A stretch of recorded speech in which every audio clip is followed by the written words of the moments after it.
this is John Whitaker for the Mathematical Analysis 2 class, and this is our 22nd video lecture. And we're talking about series. I'd like to start off with the theorem.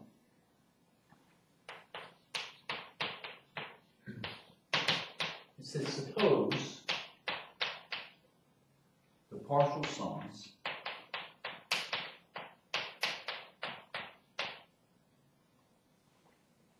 A sub n of a series, sum of a little a sub n's, form a bounded sequence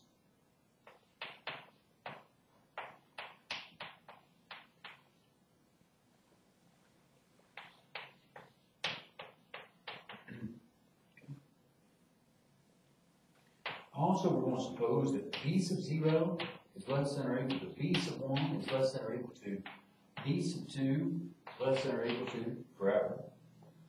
And the limit as n goes to infinity of the b sub n equal to 0. Then the sum of the a sub n times b sub n converge. Here, the a sub n's, we're not saying anything about them being a real sequence. They could be a complex sequence. But here, the b's are going to be a real sequence. Okay? Let's look at the proof. Okay. Since the a sub n's form a bounded sequence, there exists this real number m such that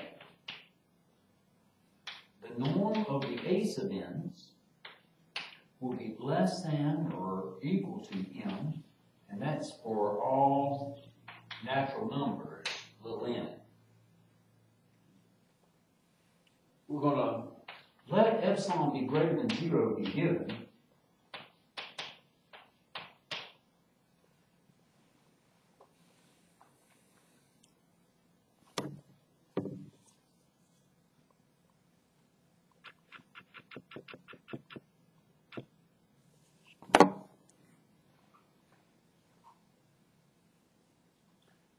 Since the bn's are greater than or equal to 0, and the limit as n goes to infinity of the bn's equal to 0,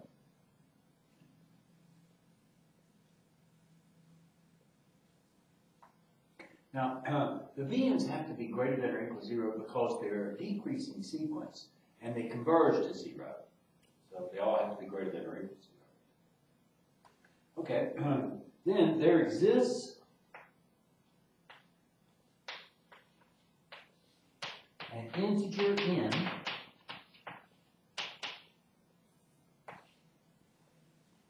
such that b sub n is going to be less than epsilon over 2m, and that's for all n bigger than or equal to this big n. And that's what we get for the limit as n goes to infinity of b sub n being equal to 0. Okay, that's what we get. All right, so in particular, b sub big N is going to be less than or equal to epsilon over 2m. And now, for n being less than or equal to p being less than or equal to q, we have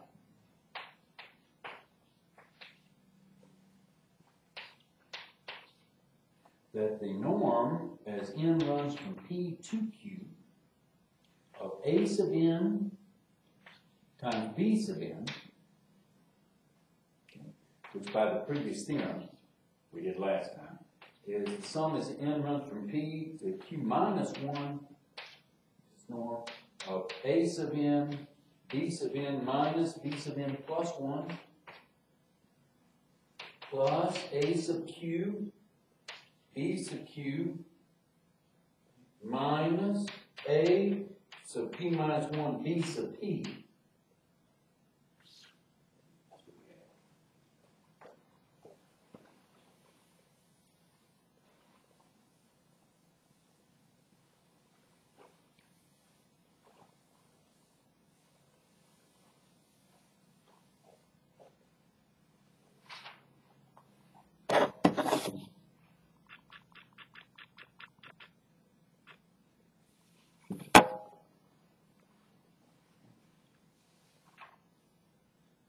Is going to be less than or equal to, by the triangle inequality, the sum as n runs from p to q minus 1 of the norm of the a sub n times b sub n minus b sub n plus 1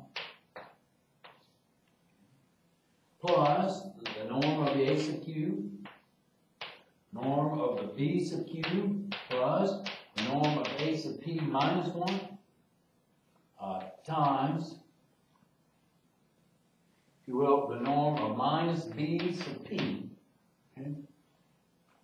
And then that's going to be equal to the sum as n runs from p to q minus 1 of the norm of the a sub n. Here's the norm of b sub n minus b sub n plus 1, which is like absolute values if we have real numbers there.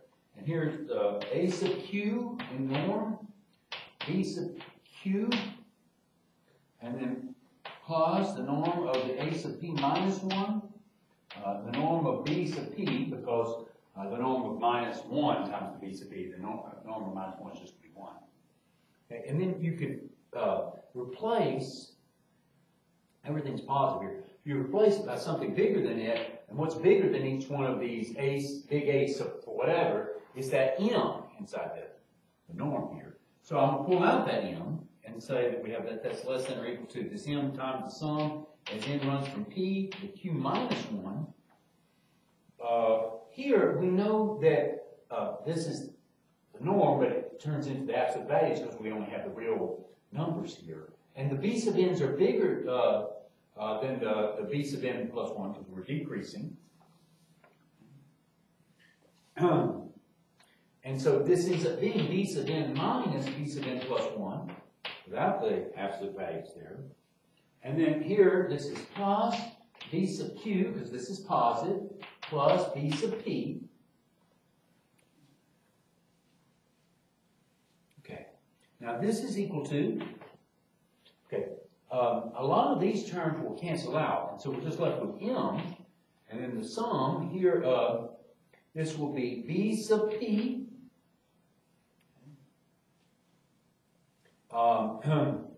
and then minus b sub q, that's what will remain out of this, plus b sub q plus b sub p.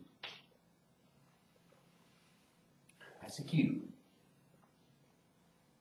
Okay, and so of course that's equal to m times, well, the b sub q here, I'm sorry, the b sub q here and the b sub q here cancel with each other, they have opposite signs, so we have 2b sub p. Okay? But that's going to be less than or equal to m times 2b sub big N.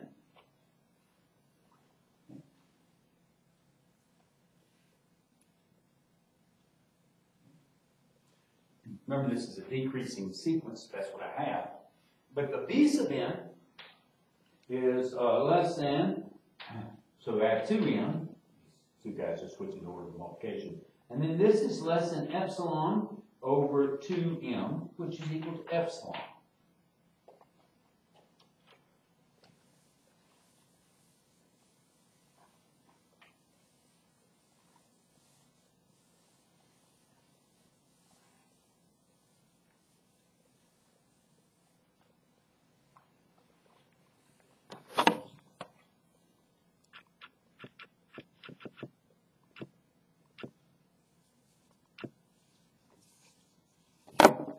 So, by the Cauchy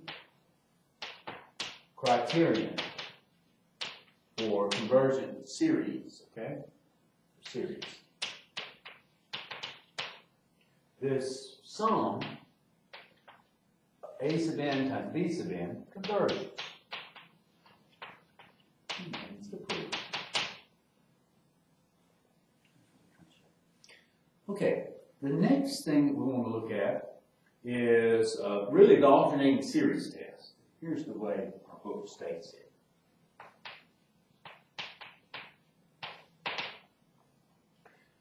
So this is the alternating series test.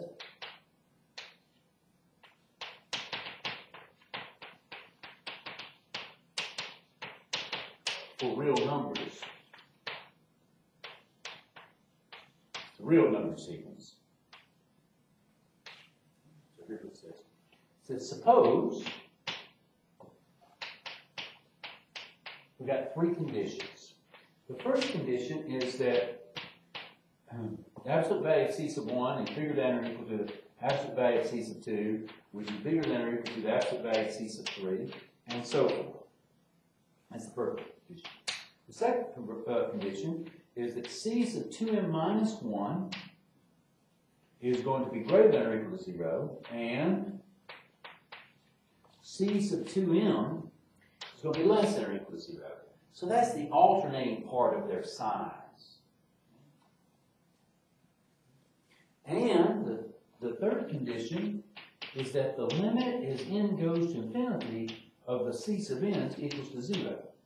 Then the conclusion is that this series, as n runs from 0, 1, to infinity, of C sub n converges.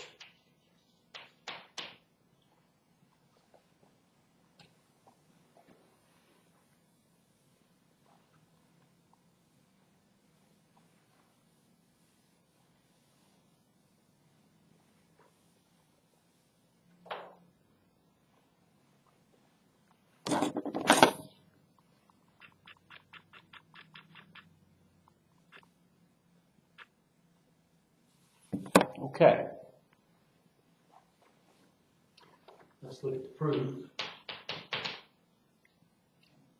Let's let C sub 1 greater than or equal to C sub 2, inside absolute value, of course, greater than or equal to C sub 3, and so forth forever.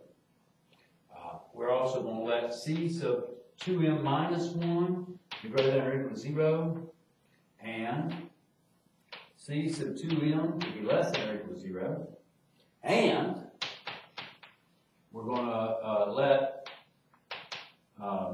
the limit as n goes to infinity of the C sub n equal to 0. That's our conditions. Okay, now what we're going to do is we're going to let A sub n be equal to minus 1 raised to the n, and B sub n be equal to the norm of C sub n plus 1, with absolute value, in this case, of C sub n plus 1. Okay. So, first of all, let's note that the partial sums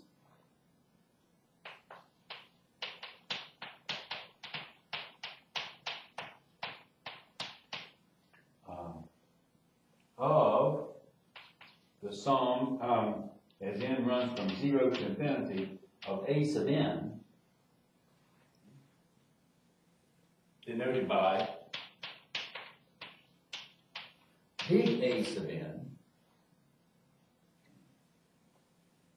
are, well, let's just look at them. So here, so it's partial sums of this guy. A sub 0, big A sub 0 will be the sum as k runs from 0 to 0 of A sub k, which would just be A sub 0, and that would just be 1.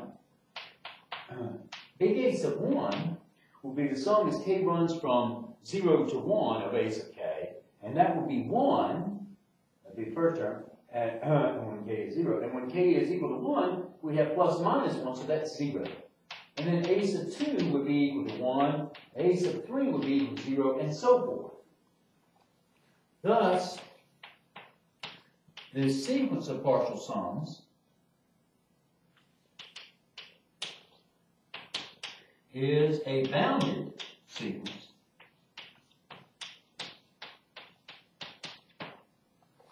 So we're working our way towards using the previous theorem.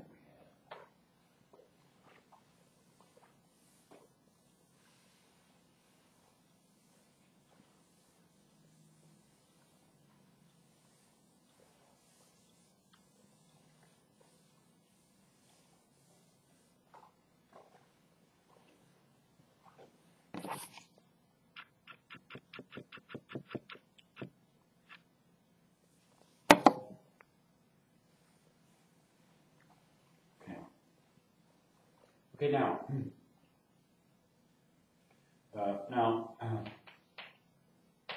b sub 0, which would be the norm or the absolute value of c sub 1, that guy's going to be greater than or equal to b sub 1, greater than or equal to b sub 2, and so forth.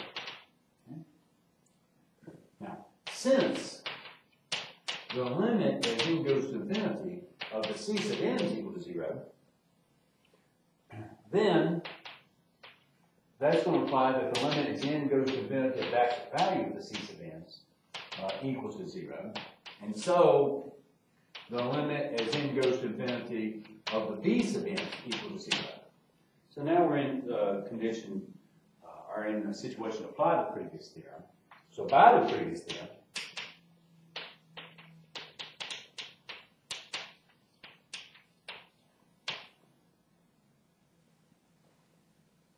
the sum as n runs from 0 to infinity of minus 1 to the n, b to the n, which equals really through through renaming the index. This is sum as n runs from 1 to infinity of minus 1 to the n plus 1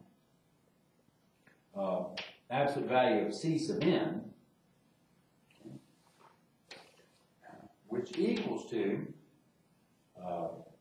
the sum as n runs from 1 to infinity of just c sub n. This converges.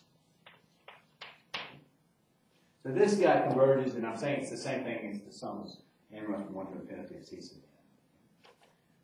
That's what we get. So there's a little bit of just checking here that these two sums are the same. And it's basically based on c sub n, whether n is even or odd, whether it's positive or negative, and it falls out.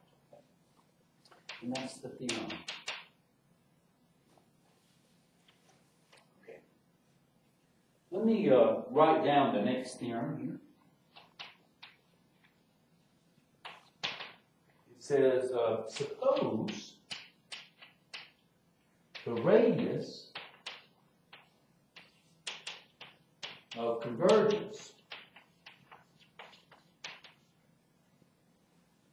of this power series, that is, series of c sub n, z sub n, n running from 0 to infinity, is 1, and c sub 0 greater than or equal to c sub 1, greater than or equal to c sub 2, and so forth, and the limit as n goes to infinity of the c sub n equals to 0. So that's our hypothesis. Okay.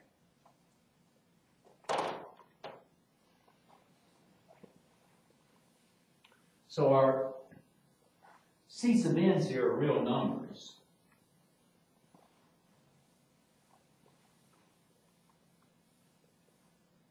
Our z sub n's are complex, though. Can be complex. So the conclusion of the theorem is, then this power series, the raised to the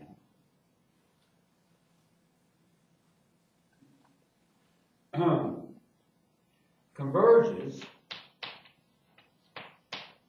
at every point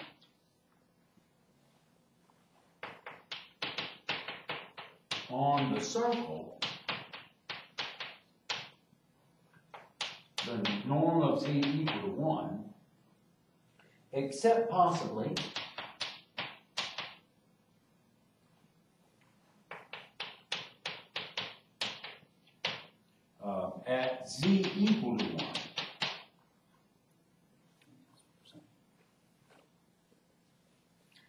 the proof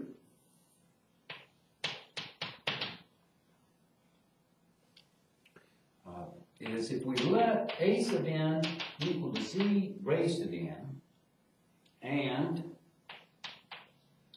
big A sub n equal to the sum as k runs from 0 to n of z sub k. So that the norm in the complex plane, I just want to reiterate that this complex setting here is equal to this norm in the complex plane as k runs from 0 to n of z sub k.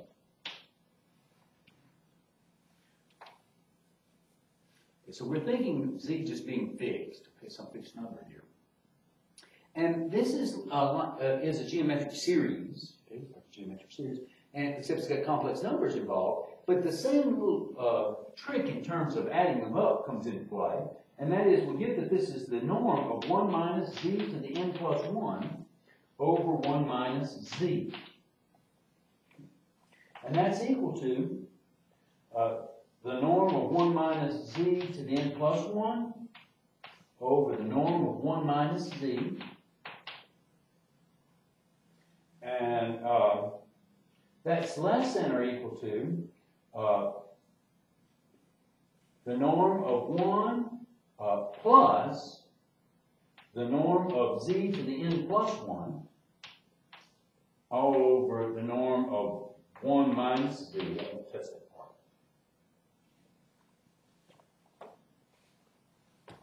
So that last step here is by the triangle inequality, where I'm thinking this is I'm making this as plus and putting a minus just here associated to this quantity and applying the triangle equality.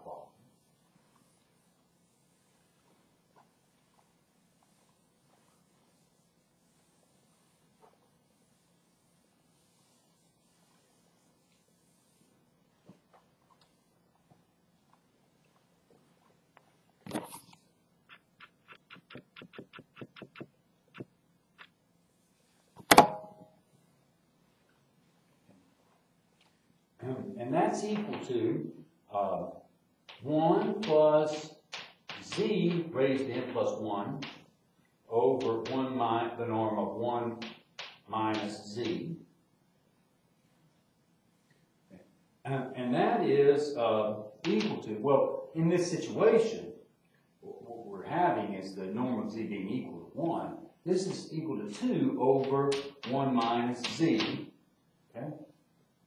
So here's what I can say. So the a sub n's are valued, that's what we're looking at, by 2 over the norm of 1 minus z for all z where their norms equal 1, except with, and I should say, z being different than 1, because here we don't want to be divided by 0. Okay, so here we let b sub n be equal to c sub n. So by the first theorem we did today, so by a previous theorem,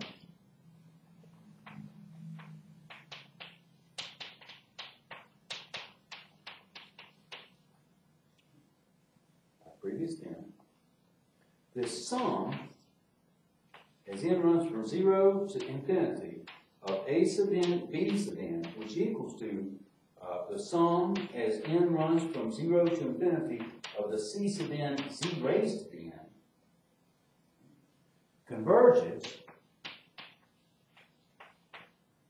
for all z with the modulus or the norm of z being equal to 1, except possibly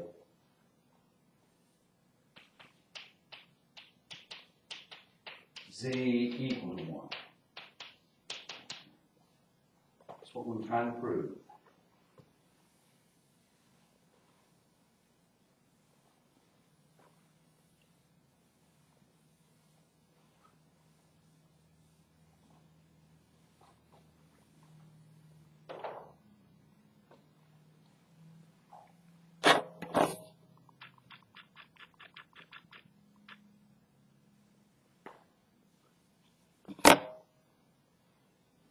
Okay, here's a definition. A series, sum of base of n's, is said to converge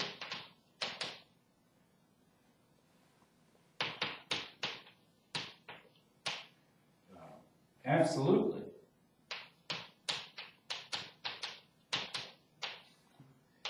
if the series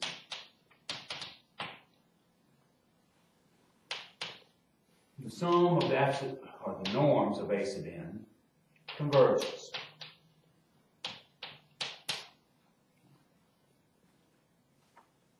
So we'll do an example in just a few minutes. But first we're going to prove something about this. And here's the theorem.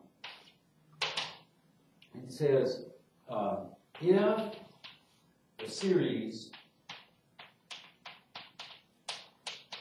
a sub n converges absolutely, then the series a sub n converges. We want to prove that.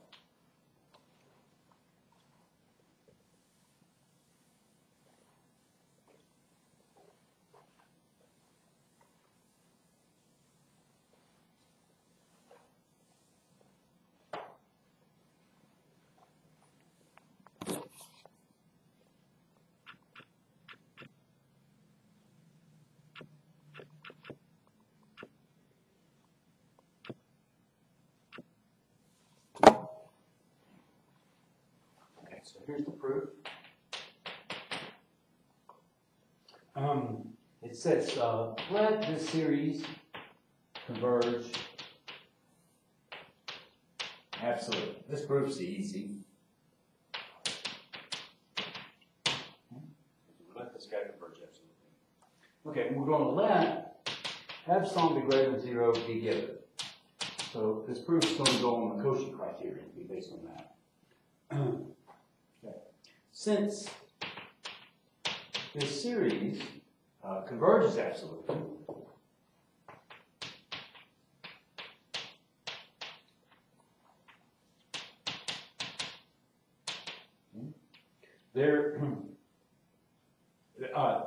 then what that means by definition is that this series, the series of its norms, converges. So there exists a natural number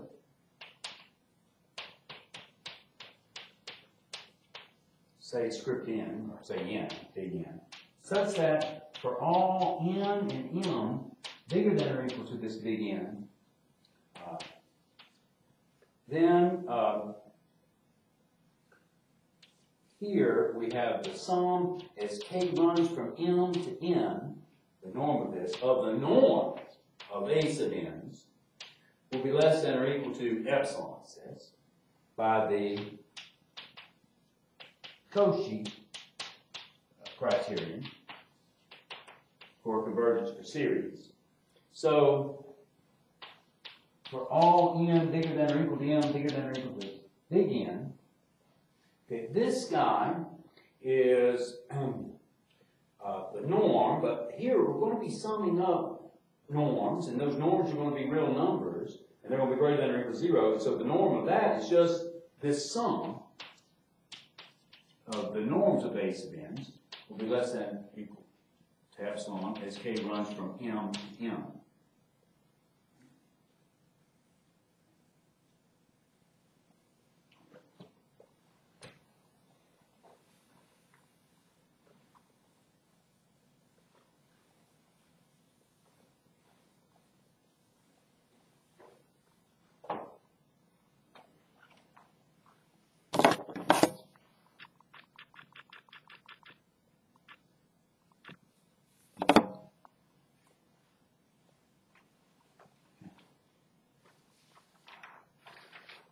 Thus, for every n and m bigger than or equal to big N, this norm of the a sub k's, maybe it's k runs from Let me back up just for a second. My notation is just a little bit off, and I want to correct it. So here, I wrote down the norm of the A sub n, but this should be K here and should be here. I wasn't paying enough attention, so make those changes.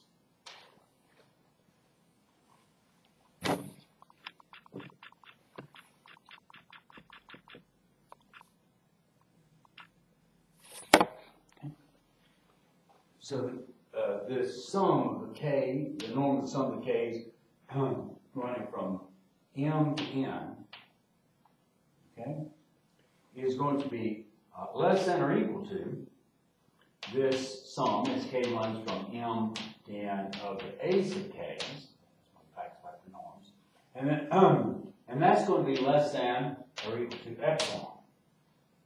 So that says that the sum of the a sub n runs from whatever it does, okay, because of this criteria, converges, and that's by the Cauchy criterion.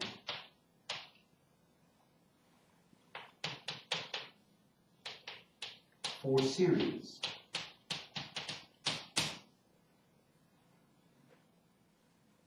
Okay. As a definition, it says if the series of a sub n's converges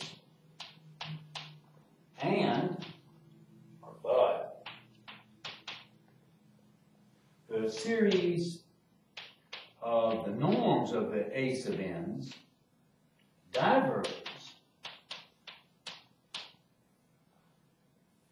then we say this series of a sub n's converges, okay, and what this book says is non-absolutely.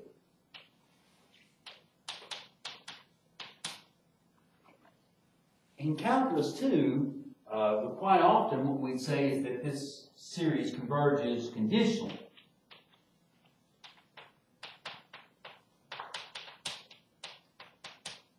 That's the common phrase used in calculus books.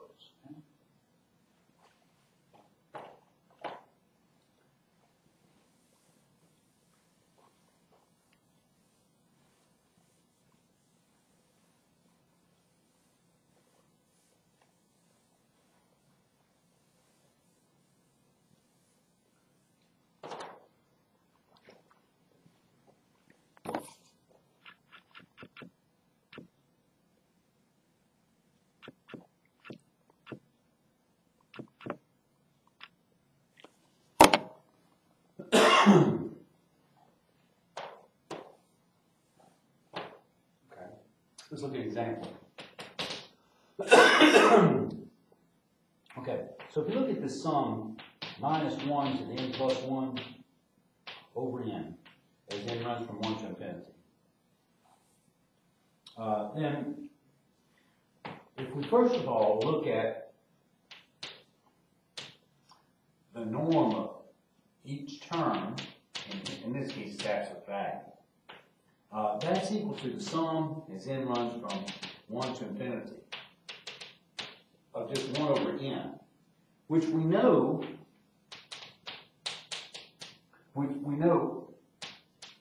which diverges by p series test. Here the p is 1. Okay, so that means that this series is not convergent absolutely. Okay? Now, however, and I'm going to show some details here, if we just look at this series, the original problem, the original series,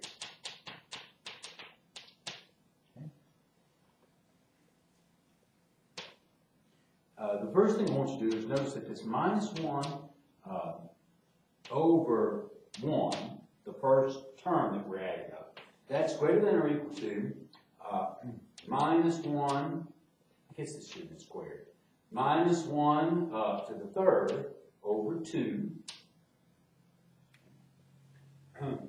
which is going to be greater than or equal to minus 1 to the fourth over 3, and so forth. So I put ourselves in that position to use here the alternating series test. And here's what we have. Minus 1 to the 2m minus 1 plus 1 over 2m minus 1. That's going to be greater than or equal to 0. And minus 1 to the 2m plus 1 over 2m, that's going to be less than or equal to 0 for all m's. And the limit as n goes to infinity of minus 1 to the n plus 1 over n, that guy is going to be equal to 0. So, by the alternating series test,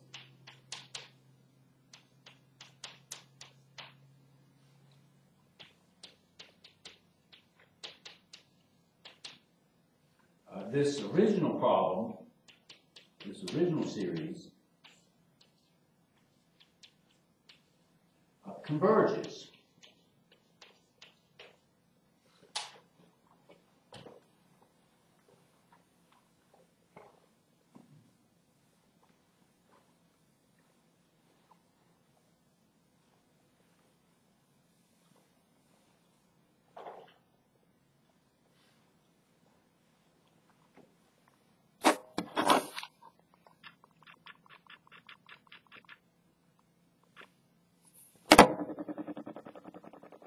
Okay. Thus, our conclusion is that this problem, this series, okay, is converges, as this book says, non-absolutely.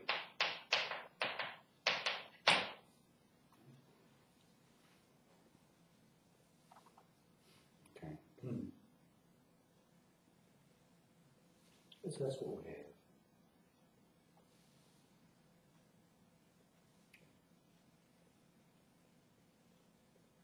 Okay. And I don't think I showed this example earlier, so I want to make sure that I do it. There's another example. If I look at this series of minus 1 to the n over n squared, then if I look at the absolute value of minus 1 to the n, here we'll have n running from 1 to infinity over n squared.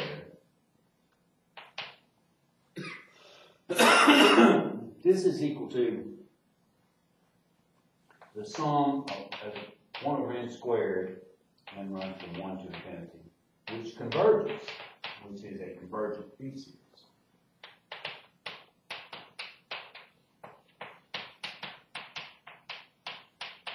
So what we have in this example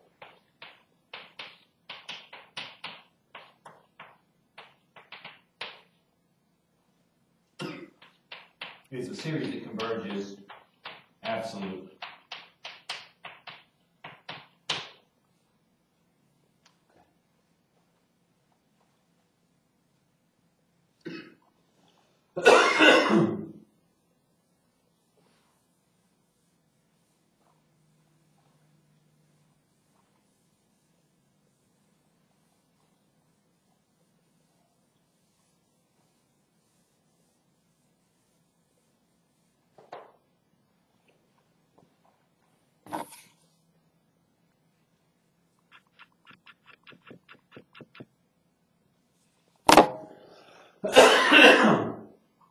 Here's a theorem.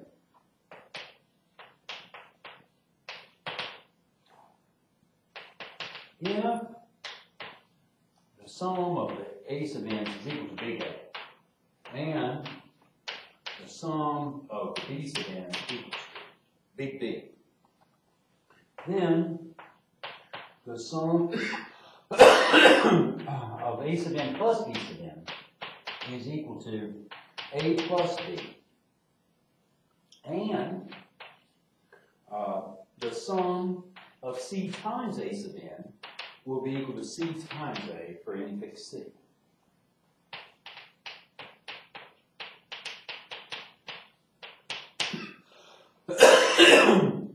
Here, just as a comment, A sub n, B sub n, C, A, and B are complex numbers.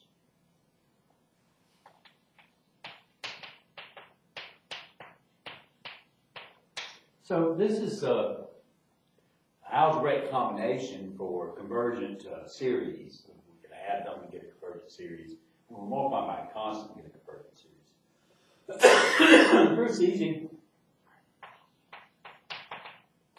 Okay, so here we let A sub n be equal to the partial sums of the little a's, and big B sub n be equal to the partial sums of the little b's. Okay. So here's what we notice. Then we add these together. I'll write it this way. A sub n plus B sub n, we're dealing with finite series here. This is equal to the sum as k runs from 0 to n of A sub k plus B sub k. Here this should have been a k, and I had a mistake in the index. Okay, so that's what we have. So since the limit as n goes to infinity of the big A sub n equals to A, that's what it means for the series of the little A sub n's to converge to big A. I have that.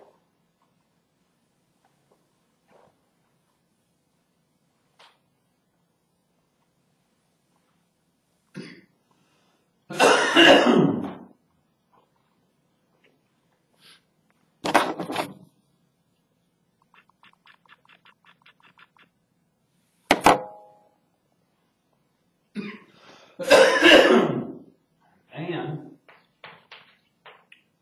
the limit as n goes to infinity of the big B sub n is equal to D, then the limit as n goes to infinity of A sub n plus B sub n will be equal to A plus B.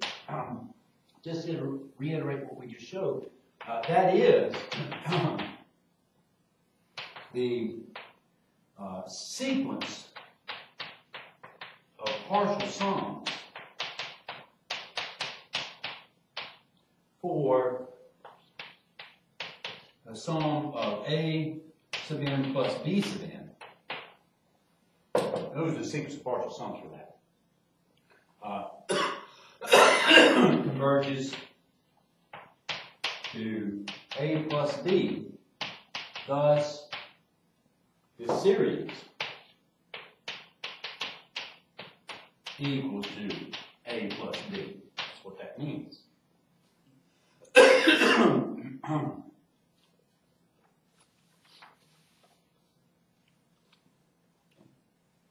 Similarly,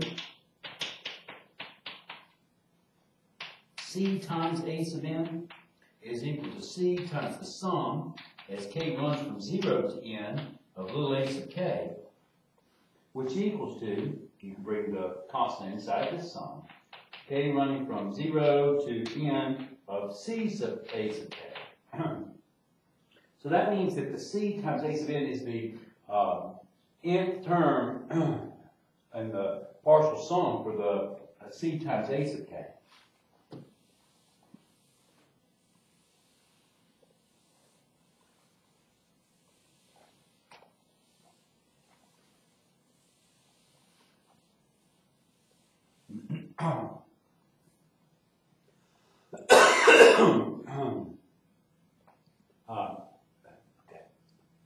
Okay. Now note the limit as n goes to infinity of C times A sub n. Well, that's just going to be equal to C times A.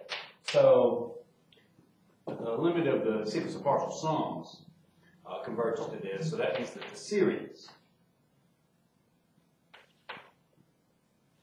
converges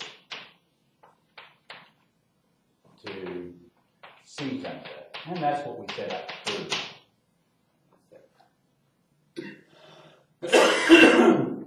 Okay. As a definition, we say given the series base of n is n runs from 0 to infinity, and the series is n runs from 0 to infinity of b sub n, we put c sub n equal to the sum as k runs from 0 to n of a sub k times b sub n minus k. And this is for n equaling 0, 1, 2, and forever. And call the sum, as n runs from 0 to infinity, of c sub n, the product of the two series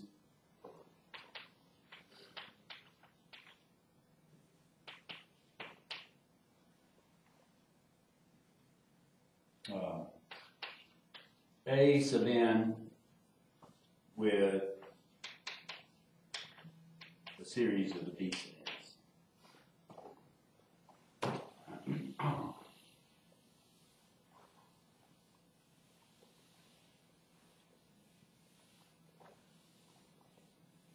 Okay, I'm going to show an example. Oh gosh, I don't think I moved this over. I'm sorry. Let me go back over this. Okay, so I forgot to move this. And so we were finishing up the previous theorem, I'm very sorry. And where we were talking about a constant times a convergent series. And this was the end of that theorem here. And so it was based just on the limit of the partial sums, which equals to this. And so the series must converge to that limit. And then I've just given the definition for the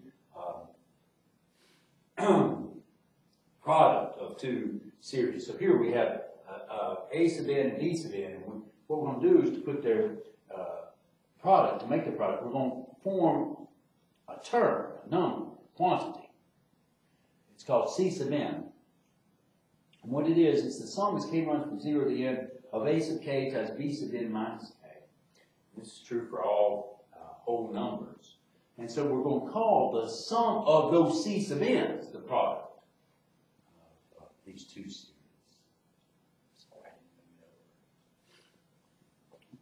I'd like to show a quick example here. Maybe we won't get through the whole example in this session. A little bit. So, first of all, I want to consider a series, the sum as n runs from 0 to infinity, of minus 1 to the n over the square root of n plus 1. Okay? And we know what this is equal to. This is equal to 1, that's the first term. The next term is going to be minus 1 over square root of 2 plus, when n is equal to 2, we're going to have 1 over square root of 3 minus 1 over square root of 4, and so forth. Okay. And what I'm going to show just about this series is, note, I'm going to show this series converges, and we'll call it this. Note, the sum is n runs from 0 to infinity of minus 1 to the n over the square root of n plus 1. I can rewrite representation as n runs from 1 to infinity of minus 1 to the n plus 1 over the square root of n. That's what I rewrite it And when I look at its terms, what we notice is that minus 1 to the n plus 1, or just 1 plus 1 first term, over the square root of 1, that is going to be bigger than or equal to minus 1 to the 2 plus 1 over the square root of 2. Look, that's the value of these top parts. It's just going to be 1. So what we're getting is this chain of getting smaller terms. And here, when you look at the odd terms, so minus 1 to the 2m plus 1 over the square root of 2m plus 1, that's going to be greater than or equal to 0. And minus 1 to the 2m plus 1 over the square root of 2m, that's going to be less than or equal to 0. So I'm trying to use the alternative series test. And the limit, as n goes to infinity, of minus 1 to the n plus 1 over the square root of n, that's going to be equal to 0. So that says the series, I'll rewrite it in its original form, converges by the alternating series test.